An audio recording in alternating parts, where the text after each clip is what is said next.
Hello everyone મિત્રો આજે આપણે આ વિડીયોમાં સ્માર્ટ મનીનો એક ઇમ્પોર્ટન્ટ કોન્સેપ્ટ છે એ આપણે શીખવાના છીએ. ઓકે, આ કોન્સેપ્ટનું નામ છે એમએસએસ એટલે કે માર્કેટ સ્ટ્રક્ચર શિફ્ટ. ઘણા લોકો આને એમએસએસ પણ કહે છે. હવે જો તમને માર્કેટનો ટ્રેન્ડ ક્યાં ચેન્જ થાય છે એ જ ખબર પડી જાય તો તમે ઇઝીલી ટ્રેડિંગ કરી શકો છો. પણ આમાં બિગિનર્સ લોકો શું ભૂલ કરે છે? આમાં બિગિનર્સ લોકોની સૌથી મોટી ભૂલ એક જ છે કે બધા બ્રેકઆઉટ અથવા તો બ્રેકડાઉનને એમએસએસ સમજી લે છે બિગેનર લોકો. ઓકે, તો આજે આપણે કમ્પ્લીટલી આ કન્ફ્યુઝન ક્લિયર કરવાના છીએ.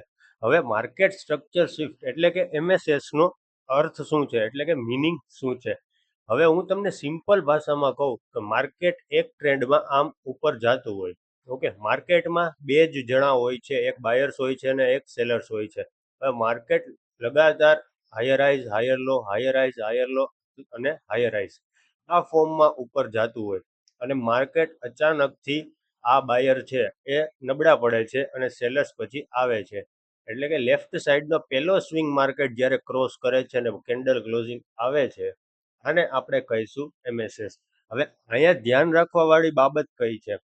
એમએસએસ નો અર્થ ટ્રેન્ડ સંપૂર્ણપણે બદલાઈ ગયો એવો થતો નથી. એમએસએસ માત્ર ખાલી સંકેત છે કે માર્કેટમાં બાયર્સ અને સેલર્સની તાકાત બદલાઈ રહી છે. એટલે કે બાયર્સ નબળા પડી રહ્યા છે અને સેલર્સની તાકાત વધી રહી છે. એટલે એમએસએસ ને ખાલી કન્ફર્મેશન નહીં, પરંતુ ટ્રેન્ડ ચેન્જનો પહેલો સિગ્નલ ખાલી તમારે સમજવાનો છે કે માર્કેટ અહીંયાથી ટ્રેન્ડ ચેન્જ કરી શકે છે. માર્કેટ સ્ટ્રક્ચર શિફ્ટ એટલે માર્કેટનો કંટ્રોલ જે છે એ એક સાઈડથી બીજી સાઈડ તરફ જવા માટેની શરૂઆત છે. ઓકે, હવે માર્કેટ સ્ટ્રક્ચર કેમ બદલાય છે આ એક સમજવા વાળી બાબત છે કે માર્કેટ સ્ટ્રક્ચર શિફ્ટ થાય છે કેમ માર્કેટમાં. હવે સવાલ આવે કે માર્કેટ સ્ટ્રક્ચરને આપણે શિફ્ટ થતું હોય એ આપણે જોઈએ. ઓકે, પણ આપણને એનું પાછળનું લોજિક ખબર હોતી નથી કે માર્કેટ સ્ટ્રક્ચર શિફ્ટ થાય છે તો શું કામ થાય છે. માર્કેટમાં બે જ લોકો હોય છે, એક બાયર્સ હોય છે અને એક સેલર્સ હોય છે. જ્યાં સુધી બાયર સ્ટ્રોંગ છે એટલે કે higher highs higher low higher highs higher low form થતું હોય છે, ત્યાં સુધી માર્કેટ એક ડાયરેક્શનમાં ચાલતું હોય છે. પરંતુ ક્યારેક એવો ટાઈમ આવે માર્કેટનો, માની લો કે અહીંયા એક મોટો રેઝિસ્ટન્સ આવી ગયો. ઓકે, આ એક મોટો રેઝિસ્ટન્સ આવી ગયો એટલે શું થાય કે એકવાર તો બાયર્સ નબળા પડશે જ ત્યાં. ઓકે, એટલે શું થશે કે એક ટાઈમ એવો આવશે બાયર્સનો કે જ્યાંથી એ વીક પડવા માંડશે. એ સમયે માર્કેટ પહેલાની જેમ હાયર અને લો બનાવવાનું બંધ કરે છે. ઓકે, એટલે કે હાયર હાઈઝ અને હાયર લો બનાવવાનું બંધ કરે છે માર્કેટ, અને પછી અહીંયા કન્સોલિડેશન કરે, ધેન માર્કેટ બ્રેકડાઉન લાગે છે. એટલે શું થાય છે કે થોડીક વાર અહીંયા માર્કેટ ટાઈમ પાસ કરે અને પછી માર્કેટ સ્ટ્રક્ચરને શિફ્ટ કરે છે.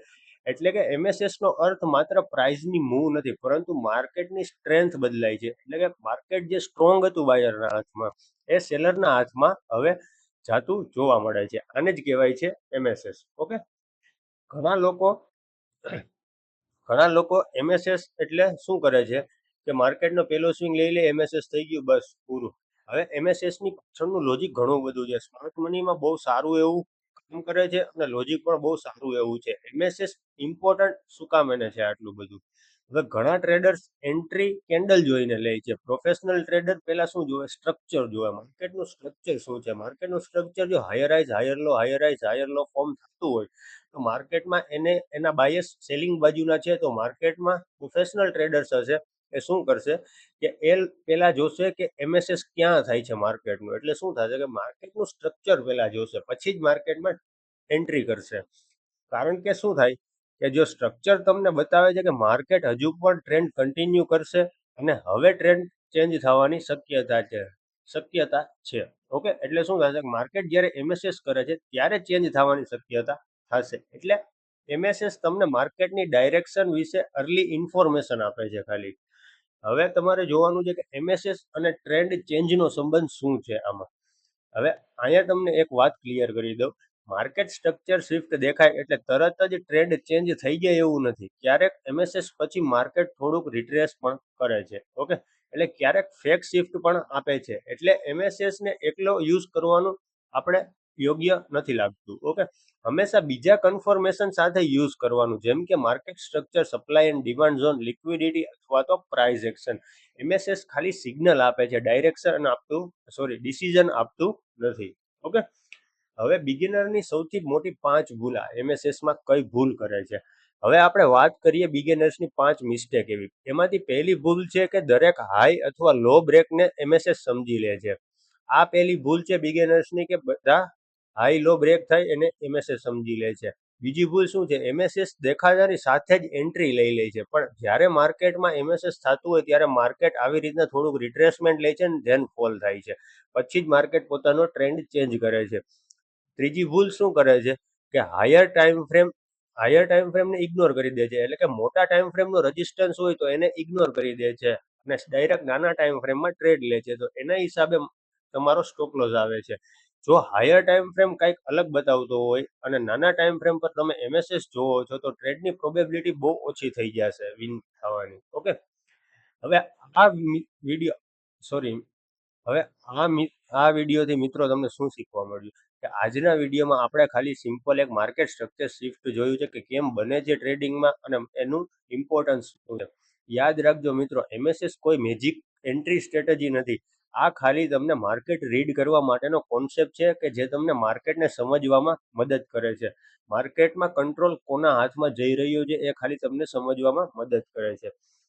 હવે હું તમને આનું એક્ઝામ્પલ તમને ચાર્ટમાં આપું તો આ એક મેજર રેઝિસ્ટન્સ છે, આ શું છે, આ એક સપોર્ટ છે. માર્કેટ અહીંયાથી higher rise higher low form કરે છે. માની લો કે અહીંયા માર્કેટે સપોર્ટ લીધો, આ higher rise higher low, higher rise higher low, higher rise higher low, આ બેનો હાયર રાઇઝ, આ બેનો higher low, then higher rise. Okay, હવે માર્કેટ એક મેજર રેઝિસ્ટન્સ ઉપર પહોંચ્યું, પછી લેફ્ટ સાઈડનો પેલો સ્વિંગ. હવે લેફ્ટ સાઈડનો પેલો સ્વિંગ આ છે, તો આને માર્કેટે શું કર્યું, અહીંયા કેન્ડલ ક્લોઝિંગ આપી, કેન્ડલ ક્લોઝિંગ આપી, એમએસએસ આપ્યું, જેને આની લિક્વિડિટી અર્ન કરી અને પછી ફોલ થયું. તો આવી રીતના એમએસએસ બને છે, આને આપણે શું કહેવાય, એમએસએસ કહી શકીએ. ઓકે, હવે આવી જ રીતના હું તમને રેઝિસ્ટન્સ પાસે બતાવું. અહીંયા શું કર્યું, આ માર્કેટે એક લોઅર હાઈ બનાવ્યો, lower loss, lower high, lower loss, lower high, lower loss, lower high, lower loss, lower high, lower loss, lower high and lower loss. Okay, હવે લેફ્ટ સાઈડનો પેલો સ્વિંગ. ઓકે, લેફ્ટ સાઈડનો પેલો સ્વિંગ અહીંયા થયો, અહીંયા માર્કેટે MSS કર્યું, આ માર્કેટે MSS કર્યું, than market આ પીઓઆઈ પાસે આવ્યું, અહીંયા એક ગેપ ઇમ્બેલેન્સ હતું અને ધેન આ એક ઓર્ડર બ્લોક હતો, અહીંયા આવ્યું માર્કેટ એન્ડ ધેન પછી અહીંયાથી અપસાઇડ માટે રેડી છે, એટલે કે આ એક સપોર્ટ ઝોન પાસે રેડી છે. તો આવી રીતના મિત્રો એમએસએસ વર્ક કરતું હોય છે. આવી જ રીતના તમારે જોવાનું છે કે માર્કેટમાં એમએસએસ કઈ રીતના વર્ક કરે છે અને આપણે એન્ટ્રી કઈ રીતના પ્લાનિંગ કરી શકીએ. મિત્રો, વિડીયો તમને કેવો લાગ્યો તમે કોમેન્ટ સેક્શનમાં જણાવી શકો છો, અને વિડીયોને લાઇક કરવાનું ના ભૂલતા અને શેર કરવાનું ના ભૂલતા. જો તમારે પણ આવી જ રીતના ટ્રેડિંગ કરવું હોય તો તમે અમારી ટેલિગ્રામ ચેનલ ફોલો કરી શકો છો, ત્યાં હું તમને ટ્રેડ આપું છું સિમ્પલ અને સરળ સ્ટ્રેટેજીથી, તમને પણ શીખવાડી દઈશ. મળીએ નેક્સ્ટ વિડીયોમાં. જય દ્વારકાધીશ, જય શ્રી કૃષ્ણ.